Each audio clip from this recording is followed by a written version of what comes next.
한 주 동안 안녕하셨습니까? 반갑습니다. 자, 오늘은 갈라디아 제 2과 바울의 사도적 권위와 회복 제 2과 공부가 되겠습니다. 지난주에 우리 교우님들이 약속 하나 하셨는데 혹시 무슨 약속 하셨는지 기억나시나요? 예? 예. 한 주에 6장 한 번씩 읽기. 혹시 약속 지키신 분 계신가요? 우리 김 집사님 지키시고, 우리 집사님 지키시고, 또 유 집사님도 하셨고, 네. 우리 한 장로님도 하셨고, 예. 여러분 이번 기 동안에 13번, 갈라디아서 13번 한번 읽어보는 겁니다. 예, 저도 아주 주중에 수시로 이렇게 읽고 듣고 하는데, 정말, 뭐 해설이 아니라 본문 자체가 주는 은혜가 있죠. 전체 그림이 달라지죠. 자, 이번 기교과가 참 좋은 거는 이 6개 장으로 이루어져 있는 이 갈라디아서를 우리가 쭉 기가 쭉 진행이 되면서 순서대로 차례로 갈라디아서를 계속 공부해요. 본문을. 오늘은 갈라디아 1장 전체를 공부하게 됩니다. 그래서 이 교과책을 따라 순서대로 갈라디아 1장, 또 2장 몇 절, 그 다음에 그 다음 절, 그 다음 이렇게 하면서 이번 기가 다 마치면 이 갈라디아 전체 본문을 순서대로 공부하게 되겠죠. 자, 기억절입니다. 함께 읽으시겠습니다. 시작. 이제 내가 사람들에게 좋게 하랴, 하나님께 좋게 하랴, 사람들에게 기쁨을 구하랴. 내가 지금까지 사람들의 기쁨을 구하였다면 그리스도의 종이 아니니라. 굉장히 표현이 강하죠. 나 사람 눈치 보고 뭐 한 거 아니야. 쉬운 말로 이제 그렇게 말씀하시는 겁니다. 사람들에게 인기 얻으려고 한 거 아니야. 아주 이렇게 아주 하는 말씀이죠. 왜 이 구절을 기억절로 뽑았을까? 함께 살펴보겠습니다.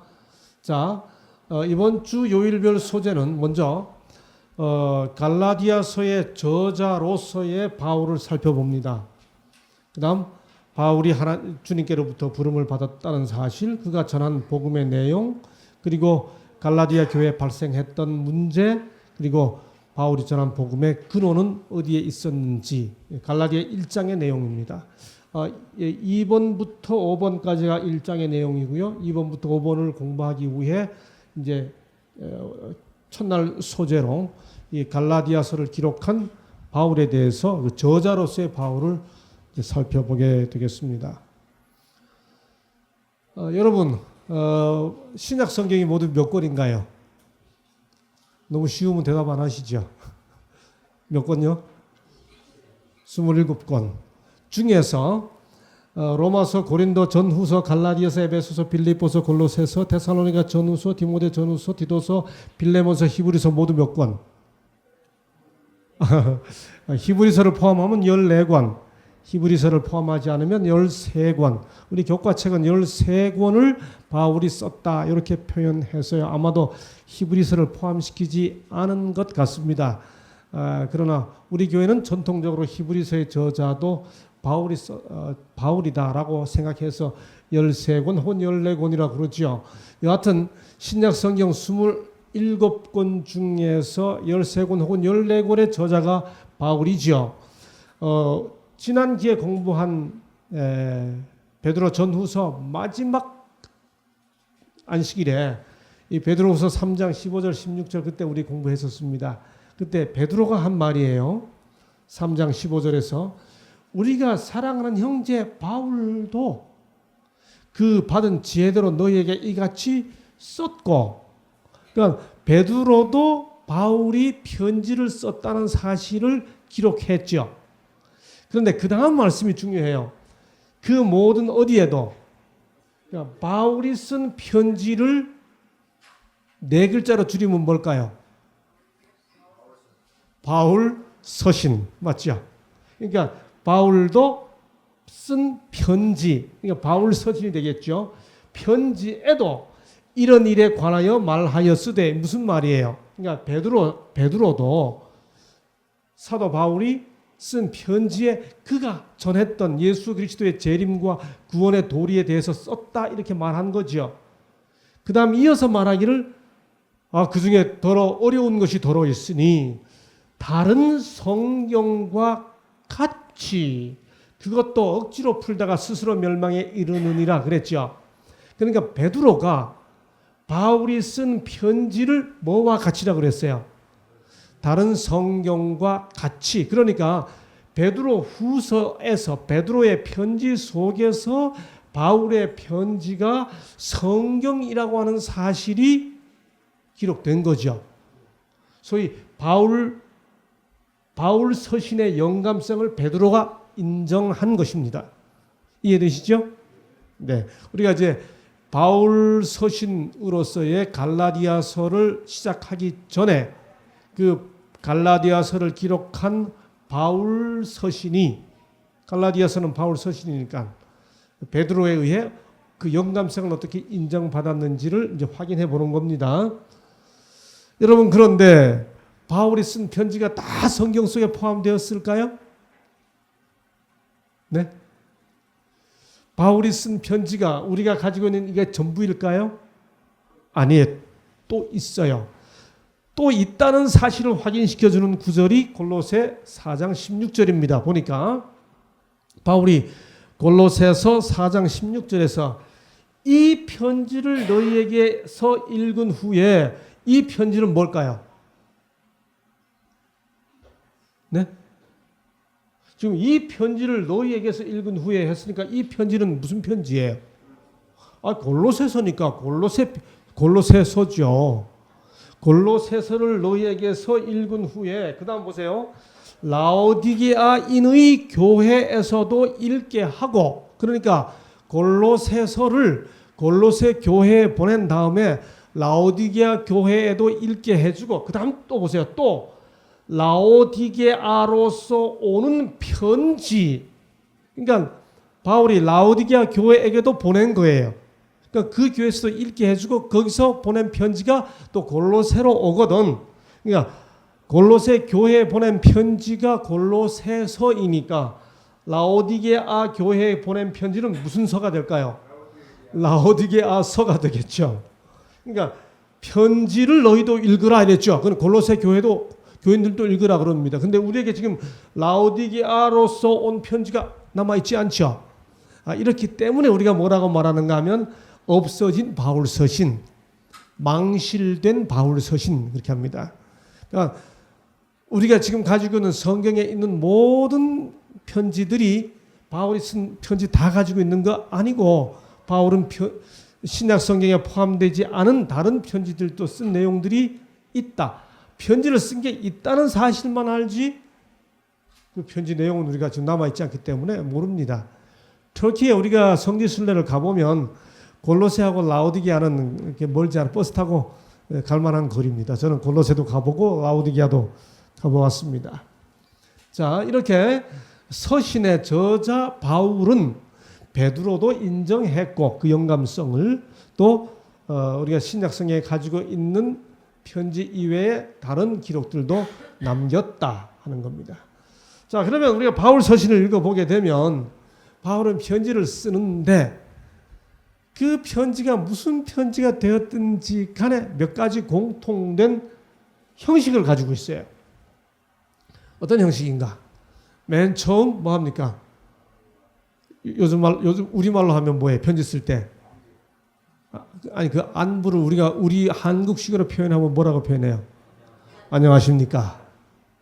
네, 안부가 있어요. 이 히브리 말로, 그 사람들이 하는 말로 하면 뭘까요? 안녕을 히브리어로 읽으면 뭐예요? 편한 안자, 안녕할 때. 샬롬을 우리말로 옮기면 안녕이에요. 예, 샬롬.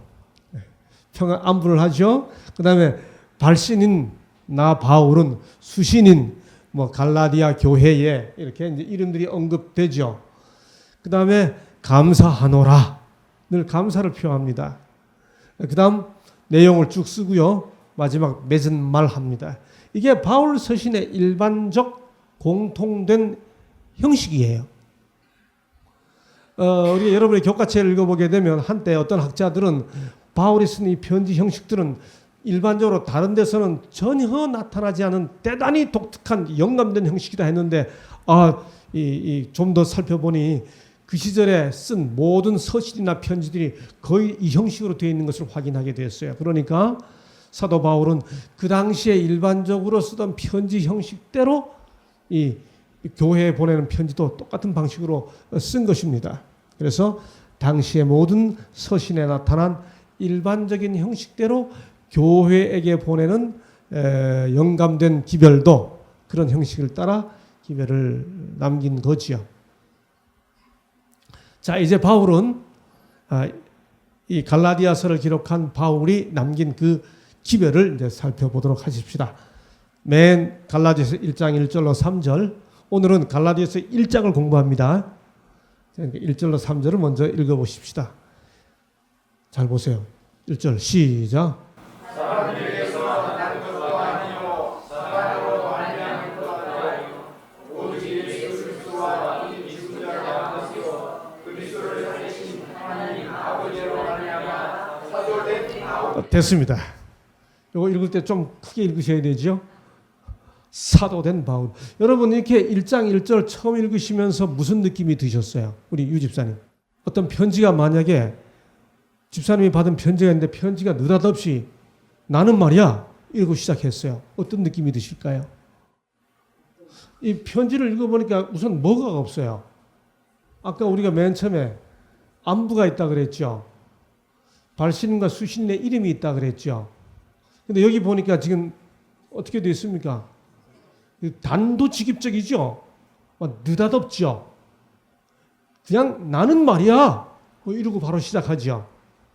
조금 이렇게 읽으시니까 이 편지를 쓰신 분의 감정이 어떤 것 같습니까? 조금 좀 화가 난 것 같죠? 맞죠? 사실이에요. 지금 약간 좀 분노가 담겨 있는 그런 접근을 시작하는 겁니다. 그 다음 구절 함께 읽으시겠습니다. 바울은 하고 그 다음 구절 시작. 함께 있는 모든 형제로 더불어 갈라디아 여러 교회들에게 우리 하나님 아버지와 주 예수 그리스도로 조차 은혜와 평강이 있기를 원하노라. 끝에 가니까 그래도 안부를 전하긴 전하네요. 평강. 아까 히브리어로 하면 뭐라고요? 샬롬 합니다. 그럼에도 불구하고 이게 어떤 기분과 분위기에서 썼는지를 이해하려면 바울이 쓴 다른 편지의 맨 처음 하고 비교해 보면 갈라디아서 맨 처음 구절이 어떻게 다른지를 알 수 있습니다. 비교하기 위해 에베소 1장 1절을 한번 읽어보죠. 여기 보니까 하나님의 뜻으로 말미암아 그리스도 예수의 사도된 바울은 에베소에 있는 성도들, 여기 갈라디아 여러 교회들에게 이렇게 되어 있는 것처럼 에베소에 있는 성도들과 그리스도 예수 안에 신실한 자들에게 뭐하노니? 편지하노니. 빌립보서를 보니까 그리스도 예수의 종 바울과 디모데는 그리스도 예수 안에서 빌립보에 사는 모든 성도와 또는 감독들과 집사들에게 편지하노니. 골로새서 하나님의 뜻으로 말미암아 골로새에 있는 성도들 곧 그리스도 안에서 신실한 형제들에게 편지하노니. 데살로니가후서 1장 데살로니가 있는 이 교회에 이거하고 비교해 보니까 갈라디아서 1장 1절 2절에 나타나 있는 첫 문장이 나머지 서신의 첫 문장하고 다른 점들이 있죠. 네, 우리 김 장로님 혹시 다른 점이 어떤 게 있는가요? 지금 한번 살펴보세요. 편지하노니가 없다. 맞습니다. 좋은 거 발견하셨습니다. 또 두 번째요. 본론으로 바로 들어갔죠. 그런데 이 인사말 중에서 나머지 서신에 보낸 인사말과 차이점. 자, 잘 보세요. 또 하나 차이점은 뭔가 하면 에베소에 있는 성도, 그리스도 예수 안에 신실한 이런 표현들이 있죠. 그다음에 보니까 빌립보에 사는 성도, 감독, 집사, 여기 골로새에 있는 성도들과 그리스도 안에서 신실한 이런 표현들이 있죠. 여기는 데살로니가에 있는 교회 이렇게 했습니다만, 근데 여기 보니까 갈라디아 여러 교회들에게 해서 교회 안에 있는 교인들에 대해 성도라는 표현이나 신실한 이런 표현들이 없죠. 자, 그러면 제가 지금 여기는 칸을 넓게 했죠. 자, 그러면 갈라디아서의 첫 인사만의 특징들을 한번 모아보겠습니다. 첫째, 다른 인사보다 깁니다. 같은 칸으로 하면 상당히 길어요. 두 번째, 교회의 구성원들에 대한 표현, 성도니 신실한 자들이니 하는 표현이 없죠. 자, 왜 없을까요? 문제가 있으니까. 이게 신실하게 안 지키니까 이 신실한 자들 하고 싶지 않은 거죠. 지금 빠졌어요. 편지 한원이도 없어요. 그죠? 편지 한원이가 없습니다. 뭔가 글을 쓴다는 표현 자체가 없어요. 아까 말씀하신 대로 단도직입적이죠. 자신에 대해 나는 하고 시작하죠. 아주 자신에 대해 자기를 설명하는 변증적입니다. 그러니까 첫 인사만 우리가 살펴보아도 바울이 뭔가 이 갈라디아 교회에게는 뭔가 굉장히 하고 싶은 말이 이만큼 차올라서 하는 듯 싶은 분위기를 알 수가 있습니다. 자, 바울이 하고 있는 이 첫 말이 전부 다 어떤 내용으로 구성되어 있는가 하면 아까 보신 것처럼 첫 문장이 자기를 설명하는 거죠. 말미암아 뭐된? 사도된. 그러니까 갈라디아서의 편지의 첫 접근은 나 사도야. 나 사도라니까 하는 걸로 시작합니다. 왜 그러는지를 이해해야 되는 거지요. 갈라디아 지역에 복음을 전했는데 그 갈라디아 교회에 지역에 교회가 섰는데 바울이 선교지에서 돌아온 다음에 그 지역에 바울이 전한 복음 이외에 다른 복음을 전하는 자들이 들어왔죠. 들어와가지고 바울이 전한 복음이 틀렸어. 이렇게 말하면 복음 내용을 가지고 이야기할 텐데 이 사람들은 아주 교묘했어요. 그래서 뭐라고 말을 하는가 하면 바울의 복음을 직접 이야기하기보다는 그 복음을 전한 바울이라는 사람이 문제가 있어. 자격이 없어. 사도가 아니야가 아니에요. 사도이긴 사도인데 여기 아주 묘합니다. 사도이긴 사도인데 하나님이 세운 사도가 아니고 사람들한테 세움을 받은 사도야. 이런 식으로 말하기 시작했어요. 자, 그 내용을 이제 조금씩 살펴봅니다. 그러니까 바울이 나 주님이 세워준 사도야 하는 말로 시작합니다. 그 부분에 대해서 바울이 아주 단호해요. 자, 보세요. 사도라는 말은 아포스톨로스라는 말인데 이 말은 보냄을 받은 자 혹은 사자 이런 뜻입니다. 신약 성경에서는 이 사도는 우리가 흔히 하는 말대로 10이 뭐라 불러요? 사도. 12제자 이름 우리 둔내교회 교우님들 중에 12제자 이름을 다 못 외우시는 분은 안 계시죠? 제가 교회 나오기도 전에 초등학교 들어가기도 전인 5, 6살에 그 시골에서 배운 노래 있어요. 언젠가 제가 불러드렸죠. 베드로, 안드레, 야고보, 요한, 빌립과 바돌로메, 도마, 마테, 야고보, 다데호, 열심당 시몬, 예수님 배반한 가룟 유다. 이게 제가 교회 나오기 전에 제 고향에 그 시골 생활 들어오신 분들 앞에 배운 등잔불 밑에서 배운 노래입니다. 제가 지금도 안 잊어버려요. 그 예수님의 12제자를 우리가 흔히 뭐라 부릅니까? 12사도라고 부르죠. 그래서 여기 보면 갈라디아 1장 19절에 주의 형제 야고보 외에 다른 사도들도 합니다. 12제자에게와 그 후에 모든 사도에게와 고린도전서 15장에 보면 12제자라 그랬고 그 후에 모든 사도라고 한 말을 보아 12제자 외의 사도들이 또 있죠. 이들이 뭐냐? 그래서 12제자와 부활하신 예수님으로부터 증인의 사명을 위임받은 자들에게 사도라는 호칭을 줬는데 어떤 사람들이 사도가 되는지 그 사도가 되는 자격을 사도행전 1장에서 확인할 수 있어요. 가룟 유다가 죽었죠. 자살했죠. 예수님이 승천한 다음에 가룟 유다 대신에 12제자를 채우기 위해 제자 한 명 뽑았죠. 그때 뽑힌 사람이 누구였어요? 근데 2명을 선발해가지고 마띠아 뽑았죠. 그때 그 가룟 유다의 자리를 채우기 위해 제자 2명을 후보로 뽑을 때 이렇게 말합니다. 잘 보세요. 여기에 사도 될 수 있는 자격 2가지가 나와요. 요한의 침례로부터, 요한이 침례를 주기 시작한 그때부터 우리 가운데서 주님이 올리워 가신 그날까지, 승천하신 그때까지 주 예수께서 우리 가운데 출입하실 때에, 예수님이 우리와 함께 계실 때에 첫 번째 조건, 항상 우리와 함께 다니던 사람 중에, 그러니까 12사도가 되려면 먼저 항상 우리와 함께 다니던 사람이어야 합니다. 그렇죠? 그다음 두 번째입니다. 우리로 더불어 예수의 부활하심을 증거할 사람이랬습니다. 그러니까 2가지 자격이에요. 첫 번째 자격은 요한이 침례를 베푼 때로부터 예수님이 승천할 때까지 예수님과 함께 다녔던 사람. 두 번째는 예수님의 부활을 증거할 사람. 이 2가지가 사도 되는 자격입니다. 아시겠죠? 자, 그렇다면 이 2가지 조건 중에 바울은 무슨 조건을 채우지 못해요? 네. 첫 번째 자격 안 되는 거죠. 그렇죠? 자, 그래서 보면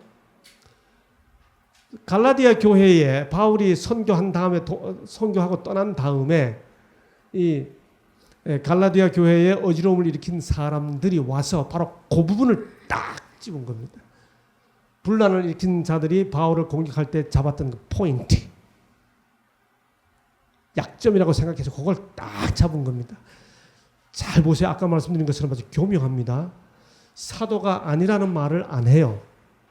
사도인데 누구로부터 인정받은 사도다. 하나님이 아니고. 왜 그런가 보세요. 사실 요한복음 3장 34절에 보면 하나님의 보내신 이는 하나님의 말씀을 하기 때문에 요 분란을 일으킨 사람들이 바울이 하나님이 보낸 이가 아니다라고 말해버리고 나면 그가 전한 기별이 하나님의 말씀이 아닌 게 되죠. 와, 얼마나 아주 묘하다 그럴까요? 바울은 예수의 첫 제자가 아닙니다. 12제자 중에 포함되어 있지 않았죠. 두 번째, 여러분 바울이 다메섹 도상에서 예수님을 만난 다음에 그가 누구에게 안수받았어요? 아나니아에게 안수받았습니다. 누구에 의해 안디옥 교회 지도자로 부름을 받았어요? 바나바가 가자 그랬습니다. 그래 사도행전 9장 13장에 나오죠. 그렇죠? 그렇기 때문에 바울의 기별은 그가 하나님께로부터 보냄을 받은 자가 아니기 때문에 고로 바울의 기별은 사람에게서 온 것이 아니고 하나님의 말씀이 아니다라고 결론으로 유도되도록 하기 위해 바울의 기별을 문제 삼지 않고 바울의 사도권의 근원, 사도가 아니다라는 말이 아니에요. 사도긴 사도인데 누구로부터 부름받은 사도가 아니다. 주님으로부터 부름받은 사도가 아니다. 그 사도권의 근원을 문제 삼고 있습니다. 아주 교묘해요. 여러분, 그래서 우리가 바울 서신 읽어보게 되면 종종 바울이 자기의 사도권을 강하게 변증합니다. 뭘 세우기 위해? 본인의, 물론 권위인데 그 왜 권위를 세워요? 본인의 기별의 권위입니다. 그가 전한 복음의 권위를 지키기 위해 사도권을 지킵니다. 고린도 교회에서도 그런 문제가 생겼어요. 그래서 고린도전서 15장에 보면 본인이 부활하신 그리스도를 보았다는 사실을 무려 한 장에 걸쳐 길게 설명하죠. 나 부활하신 예수님 만났어.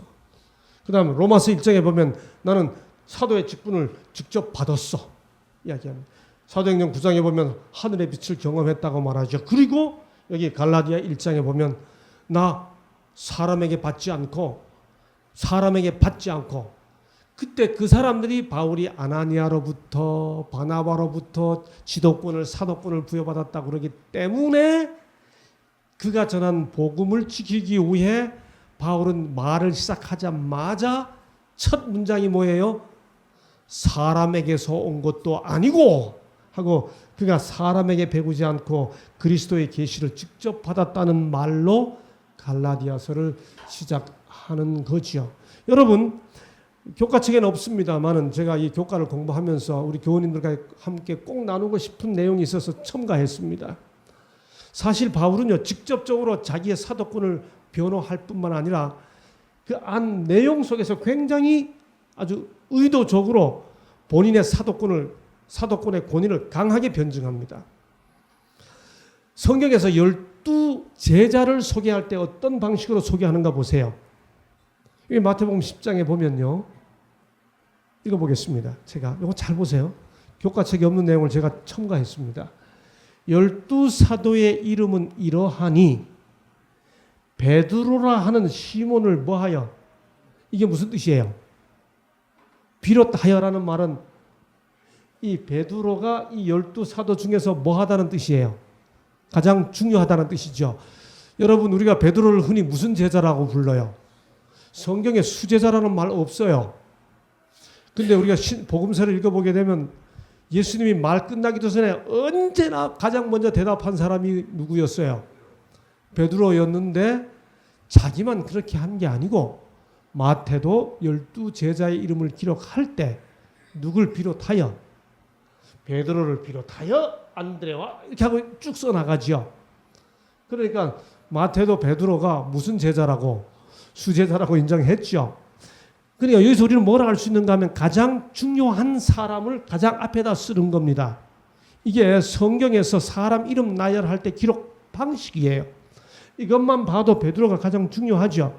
근데 거꾸로 사도행전 13장 1절을 보면 이방의 첫 기독교회인 안디옥 교회 지도자들 이름을 기록할 때 순서를 보세요. 안디옥 교회에 선지자들과 교사들이 있으니 곧 누구와? 그러면 누가 제일 중요하다는 뜻이에요? 바나바가 제일 중요하다는 뜻입니다. 여러분, 안디옥의 교회가 그리스도인이라고 하는 이름을 부름을 받은 교회가 생긴 이후에 그 교회가 제대로 된 교회인지 바나바가 어느 교회에서 파송됐어요? 지난 시간 공부했잖아요. 예루살렘 교회에서 보냈죠. 그러니까 바나바는 지금 안디옥 교회 최고 지도자입니다. 바나바와 니게르라 하는 시므온과 구레네 사람 루기오와 분봉왕 헤롯의 젖동생 마나엔과 그 다음에 뭐라 그랬어요? 그냥 사울이 아니고 여기 끝에 처음에 비롯하여는 이 사람이 가장 중요한 거고요. 그 다음에 여기 뭐라 그랬어요? 및 사울은 이게 이 사울이 이 안디옥 교회에서 가장 중요한 사람들 중에서도 괄호 밖에 그리고 한 사람 더 언급한다면 사울 이런 뜻입니다. 그러니 성경 기록 방식으로 봐도 사도들의 이름 속에서 누가 제일 중요하고요? 베드로는 제일 중요한 사람이었고 12사도의 이름은 이러하니 마태가 기록한 방식이에요. 이 사도행전은 누가가 기록했죠. 누가가 기록할 때 안디옥 교회의 지도자들 중에서 사울은 제일 어쩌면 끝에 언급되는 사람인데 그러나 둘 다 베드로 사도 바울이죠. 그런데 그렇게 된 사울이 갈라디아서 2장 8절과 11절에 보면 무슨 이야기가 나오는가 보세요. 갈라디아 2장에 나옵니다. 베드로에게 역사하사 그를 할례자의 사도로 삼으신 이가 또한 내게 역사하사 나를 이방인에게 사도로 삼으셨느니라. 베드로는 무슨 사도요? 할례자를 위한 사도. 바울은 자기는 무슨 사도요? 이방의 사도인데 게바가 누구예요? 베드로가 안디옥에 이르렀을 때 책망할 일이 있기로 내가 저를 뭐하였느니라. 면책이란 말이 무슨 뜻이에요? 사람들 앞에서 다 보는 데서 대놓고 와 그러니까 바울이 너희들 나보고 사도 아니라 그랬지. 사람한테서 내가 지도권 부여받았다 그랬지. 그런데 베드로라 하는 시몬을 비롯하여라고 소개되는 수제자 베드로를 자기가 뭐 했다고? 면책했다고. 이거는 본인의 사도권을 직접적으로 증명한 갈라디아 1장의 내용보다 어쩌면 더 강하게 사도권의 권위를 구체적인 예증을 들어 증명해 주고 있는 것이죠. 그렇죠? 네. 자, 이제 그렇게 한 다음에 본인의 그 사도권을 딱 세우고 난 다음에 바울이 본인의 복음을 설명하기 시작합니다. 자, 우리 다 함께 이제는 1장 2절로 5절을 읽겠습니다. 본문을 읽습니다. 시작.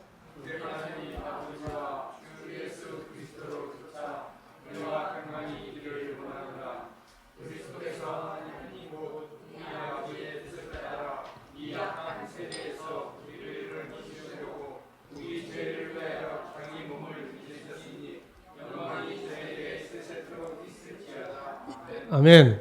은혜와 평강이 있기를 원하노라 하는 말이 있는데 이 말은 여러분 에베소서로 보면 은혜와 평강이 너에게 있을지어다. 빌립보서 은혜와 평강이 너에게 있을지어다. 골로새서 은혜와 평강이 너에게 있을지어다. 그래서 사도 바울의 편지를 읽어보게 되면 은혜와 평강이 있을지어다 하는 말이 사도 바울의 편지 모든 편지에 다 나타납니다. 히브리서에는 없어요. 그래서 이런 차이 때문에라도 히브리서는 바울이 쓴 게 아닌 것 같다고 말합니다. 그런데 이 중에서도 디모데 전후서는 은혜와 평강이 아니고 디모데 전서 1장 2절, 디모데 후서 1장 2절에 보면 은혜와 긍휼과 평강이라고 했어요. 디모데 후서만요 긍휼자가 들어가 있습니다. 여하튼 은혜와 평강은 바울 서신에 다 나타나요. 그리고 지난 기회에 우리가 공부한 것처럼 베드로 전후서에도 은혜와 평강이 나타납니다. 이거 공부할 때 그때 제가 이거 설명드렸었죠. 자, 그런데 이 은혜와 평강 요 두 말은 단순히 이 두 단어를 합쳐 놓은 것은 단순히 인사하기 위한 게 아니에요. 여러분이 은혜와 평강이란 이 말은 바울이 전하는 복음의 내용을 다 압축한 것입니다. 바울이 전하는 모든 복음의 근원이 뭐예요? 하나님의 은혜입니다. 바울이 전하는 모든 복음의 근원은 하나님의 은혜예요. 여러분, 그런데 그 복음을 받아들인 자가 결과적으로 누리는 열매가 뭘까요? 네? 은혜와 평강이 너에게 있을지어다 할 때 그 은혜는 복음의 근원이라면 평강은 복음의 결실입니다. 그러니까 은혜와 평강이 너에게 있을지어다 하는 말은 그야말로 복음에서 시작해서 복음으로 복음 전체를 압축한 인사말이 은혜와 평강이 너에게 있을지어다.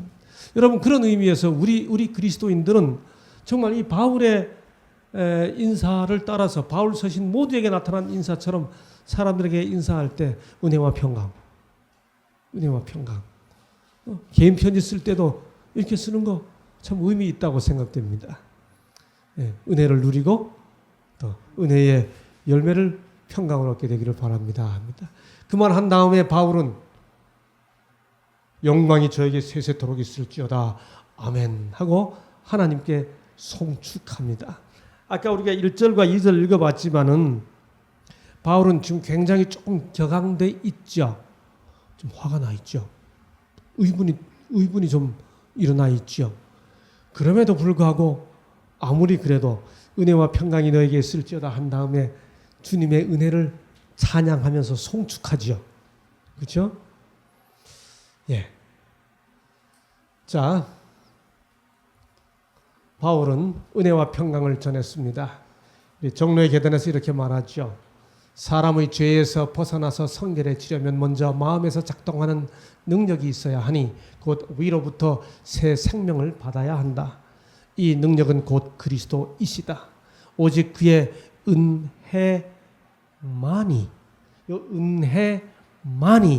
요 말을 혹시 라틴어로 뭐라 그러는지 아세요?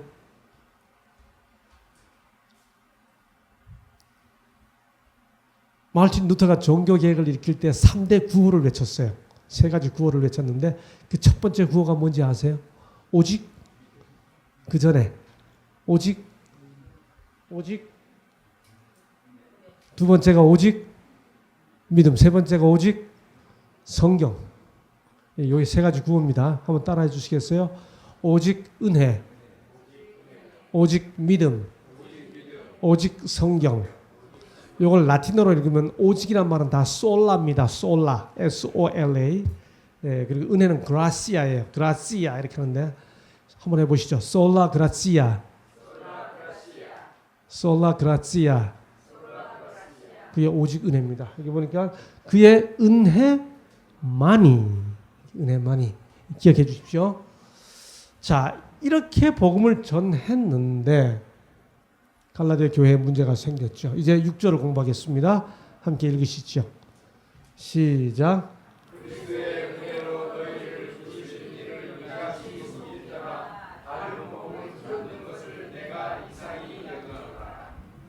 무슨 복음요? 자, 여러분, 이 1장 6절에 이 말을 한 바울의 속 내심이 어땠는지를 다른 편지하고 한번 비교해 보겠습니다. 잘 보세요. 그리스도의 은혜로 너희를 부르신 이를 이같이 속히 떠나 다른 복음 좇는 것을 내가 이상히 여기노라.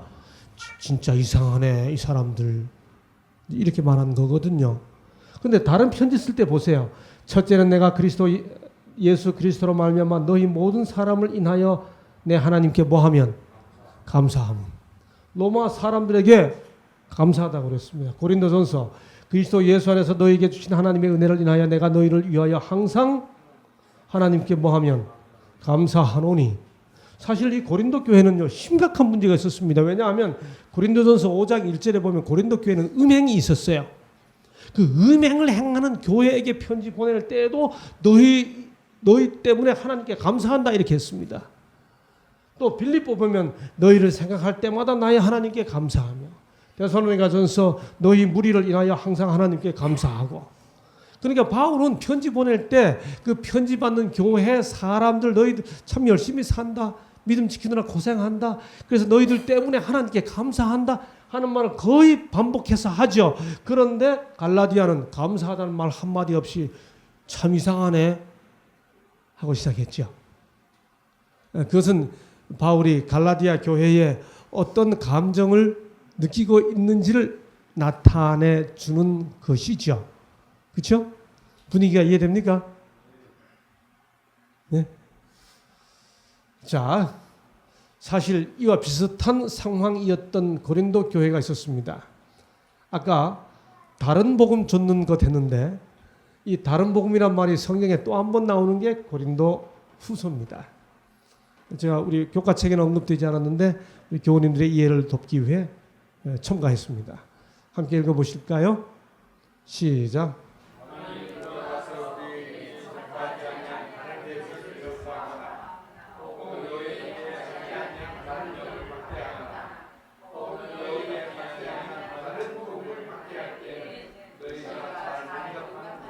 그러니까 고린도 교회에 보낸 편지를 근거로 다른 복음이 뭔지를 이해하면, 다른 말로 하면 다른 성령 전하는 거죠.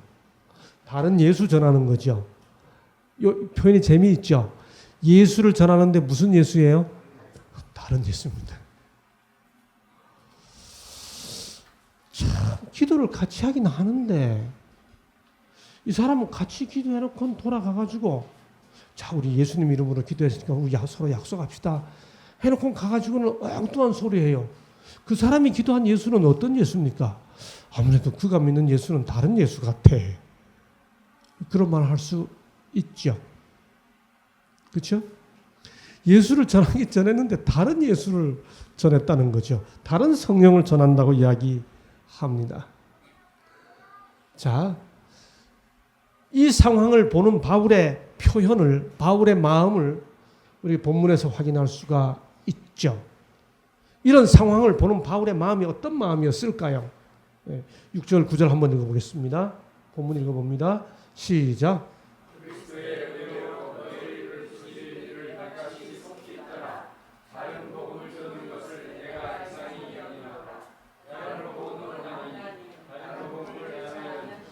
됐습니다.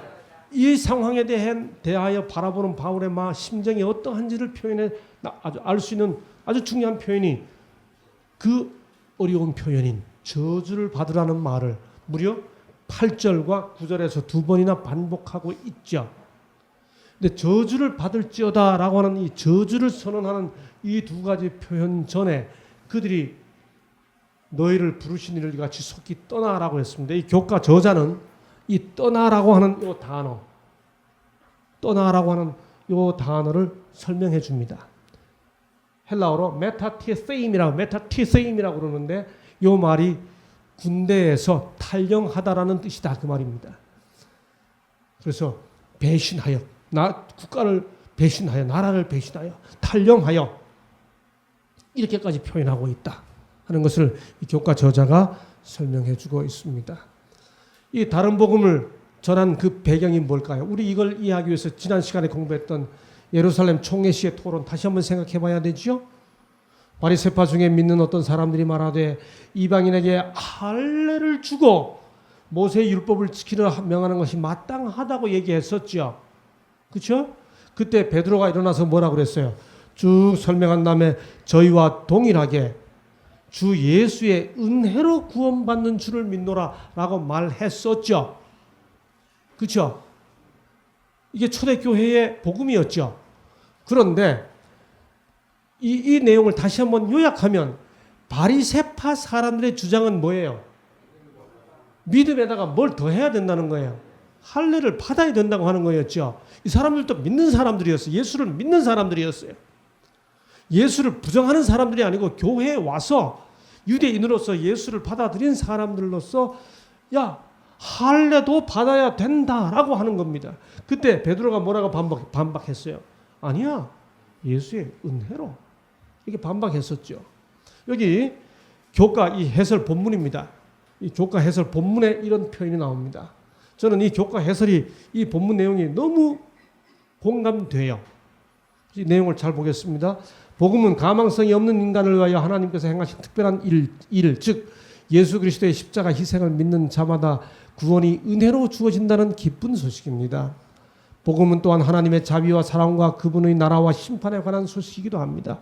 그런데 함께 읽으시겠습니다. 시작. 이런 하나님의 뜻에 인간의 뜻을 섞고 하나님의 행위에 인간의 행위를 더하려는 시도에서 문제가 생깁니다. 쉬운 말로 뭐예요? 구원은 은혜 플러스 알파가 있다는 거죠.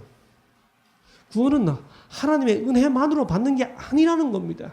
뭐가 알파가 있다는 겁니다. 당시 교회 사람들이 알파를 뭐라고 생각했어요? 할례 받아야 된다고 생각한 겁니다. 여러분 이것이 할례가 아닐 수도 있죠. 안식일일 수 있어요. 네. 구원을 안식일을 지켜서 받는다라고 생각하는 순간 은혜 플러스 알파가 되는 거죠. 그렇죠? 여러분 안식일을 지켜서 구원받았습니까? 구원받습니까? 네? 그렇게 생각한다면 이건 완전히 지금 바울이 전하고 있는 다른 복음을 따르는 것하고 똑같죠? 그렇습니까? 안 그렇습니까? 홀이라도 우리 머릿속에 1%라도 이거 떨쳐내기가 역사이래로 어렵습니다. 끊임없이 우리 마음을 지배합니다. 의는 인간이 섞는 무슨 행위가 있어야 된다고 생각하는 이 사상이 정말 인간의 노력으로는 떨치지 않을 만큼 인간을 지배합니다. 그것이 우리가 말하는 일요일 교인들은 거꾸로 주의를 지켜야 말하고 생각한다면 그건 은혜 플러스 알파가 되는 거죠. 그렇죠? 마찬가지예요. 11조를 드려야 구원받죠. 여러분 담배를 안 피워서 구원받습니까? 아니에요. 담배를 안 피워서 구원받는 게 아니죠. 예수를 발견하게 된 사람이 담배를 안 피우게 되는 것이지 안 피웠기 때문에 구원받는 거 아니죠. 그렇죠? 11조를 냈기 때문에 구원받는 거 아니죠. 아닙니다. 예? 자선행위 아니죠. 이것 때문에 구원받게 되면 이만큼 했으면 내가 위로받고 이만큼 안 했으면 구원이 떠나가죠. 우리는 끊임없이 그런 사고 속에 정결법 마찬가지입니다. 구원은 은혜에다가 뭔가 교리를 이해해야 구원받습니까? 아니죠. 솔라 그라시아. 지금 갈라디아에서 바울은 이 부분을 아주 강하게 이야기하고 있죠. 이제 갈라디아 2장, 3장 가보면 이 내용들을 구체적으로 하나씩 살펴보게 되겠습니다. 각 시대의 대쟁 도 50있죠. 사단은 진리가 사랑 가운데서 받아들여지면 그것을 받아들인 자의 심령을 성결하게 한다는 것을 안다. 받아들여지면 그러므로 그런 거짓 교리, 지어낸 말, 다른 복음 등으로 대치하려고 끊임없이 노력한다. 그래서 신앙생활 오래 한 사람일수록, 성경 공부 많이 한 사람일수록, 기도 많이 한 사람일수록 다른 사람 더 불편하게 하고 다른 사람 더 힘들게 만든다면 그건 은혜 플러스 알파의 사상 속에 머물러 있는 사람들입니다. 그래도 뭔가 역시 그것마저도 하나님의 은혜라고 생각 안 할 때 나타나지는 인간의 죄된 속성이죠. 그렇죠? 하나님의 은혜만이라고 생각한다면 인간에게 나타나는 그 어떤 선행도 어떤 의도 그것이 인간의 의가 아니고 하나님을 찬양해야만 하는 주제로 바뀌는 거죠. 그게 은혜의 방식이죠. 자, 마지막으로 바울은 그가 전하는 복음의 근원에 대해서 말합니다. 그 사람들은 이렇게 말했습니다. 바울이 왜 할례를 받지 말라고 그랬어? 사람들 마음속에 바울을 헐기 시작했습니다. 어떻게 헐었을까요? 그가 바울이 우리가 오랫동안 지켜오고 힘들게 지켜온 이 조상의 유전들 허물어서 사람들 편하게 해주고 지가 인기 얻으려고 그런 거야. 이렇게 말한 겁니다. 바울이 그래서 이렇게 답합니다.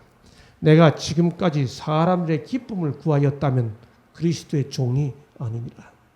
내가 이방 사람들에게 구원받는 게 할례 받지 않아야 된다고 할례 받을 필요가 없다고 말한 게 사람들 편하게 해서 그 사람의 인기 얻으려고 한 줄 아세요? 내가 그렇게 하기 위해서 했다면 내가 그리스도의 종이 아니죠. 나 사람들에게 할례 안 받아도 된다고 말한 거 사람들에게 인기 얻으려고 한 거 아닙니다. 나 그리스도의 종이기 때문에 그렇게 한 겁니다. 바울이 이렇게 말하는 겁니다.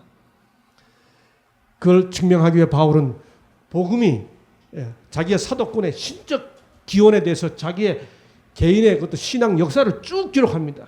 내가 전한 복음이 사람의 뜻을 따라 된 것이 아니라 이는 내가 사람에게서 받은 것도 아니고 배운 것도 아니고 오직 예수 그리스도의 계시로 말미암은 것이라. 이렇게 하면서 자기 신앙 경험을 쭉 나열해요. 내가 전에 유대교회에 있을 때는 내가 얼마나 교회를 핍박했는지 여러분 아시잖아요. 내가 이런 사람이었어요. 그런데 주님이 나를 택했습니다. 그 다음 보세요. 내가 주님이 나를 택해줬을 때 그 다음 보세요. 내가 혈육과 의논하지 않고 심지어 먼저 사도된 자들을 만나려고 예루살렘으로 가지 않고 내가 얼마나 사람 눈치 안 봤는지 아세요?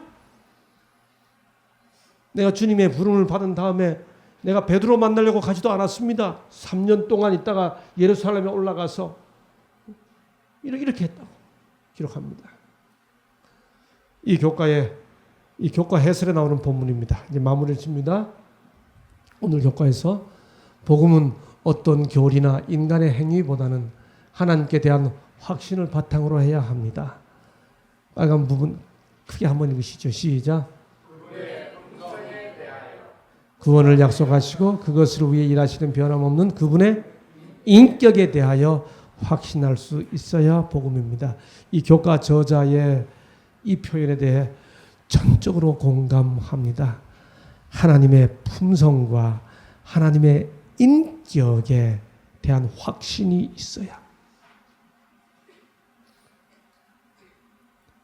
하나님을 우리 인간 부모들처럼 조금 말 안 들으면 성질을 내고 안 들으면 심지어 하기도 하고 이런 분이 아니고 하나님의 품성과 인격을 완전히 이해하고 그 인격과 품성에 대해 확신하고 있을 때 복음에 대한 이해가 온전히 이루어진다고 하는 이 설명.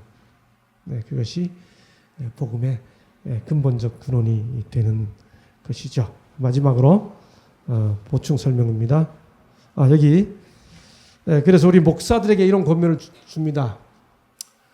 사도 바울은 복음을 전하는 모든 목사에게 엄숙한 책임을 제시해 주었다. 우리 교우님들 잘 보세요. 우리 목회자들에게 주는 권면임과 동시에 우리 목회자들이 어떤 목사가 되어야 하는지를 보여주는 구절입니다. 목사들은 단순히 예언 문제나 성경의 논쟁적인 부분만을 아주 편벽되게 가르쳐서는 안 된다. 어떤 목회자들은 오로지 예언 전도만 한다. 그렇게 하면 안 된다는 거죠. 또 성경의 어려운 부분만 설명하겠다고 막 해서도 안 된다는 거죠. 우리에게 주신 가장 위대하고 가장 중대한 교훈들은 예수 그리스도께서 친히 주신 것들이다. 예수 그리스도의 복음을 함께 전하라라고 하는 말씀을 주신 것입니다. 우리에게 깊이 숙고해야 되죠. 거의 모든 교회에 유대인 태생의 신자들이 있었습니다. 유다에서 온 교사들은 이런 신자들에게 쉽게 접근하여 그들을 통해 교회 내 교두보를 마련할 수 있었습니다.